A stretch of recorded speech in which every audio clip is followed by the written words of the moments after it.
Le système nerveux est constitué de cellules spécialisées, les neurones. On en compte près de 100 milliards dans le cerveau humain.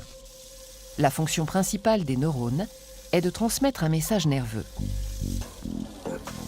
Chaque neurone possède un corps cellulaire enfermant un noyau comme la plupart des cellules de notre organisme, de nombreux prolongements cytoplasmiques récepteurs, les dendrites, véritables antennes, et un prolongement particulier appelé axone ou fibre nerveuse.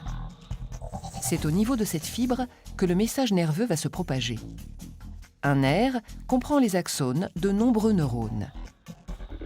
Le message nerveux est l'ensemble des informations qui transitent de cellules nerveuses en cellules nerveuses. Ce message est de nature électrique le long d'un neurone. Il se propage toujours dans le même sens, des dendrites vers la terminaison nerveuse en passant par le corps cellulaire et l'axone. Lorsque le signal électrique parvient à l'extrémité de l'axone d'un neurone ou terminaison nerveuse, il rencontre un espace appelé fente synaptique qui l'empêche de se propager à un autre neurone.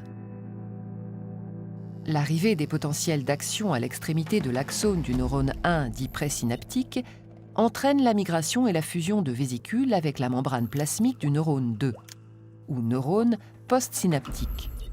Cette fusion libère les molécules enserrées dans les vésicules, appelées neurotransmetteurs.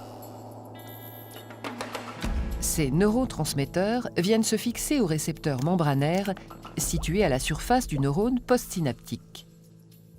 Cette fixation déclenche une réponse électrique dans le neurone postsynaptique et éventuellement, si cette réponse est d'amplitude suffisante, la création de potentiels d'action.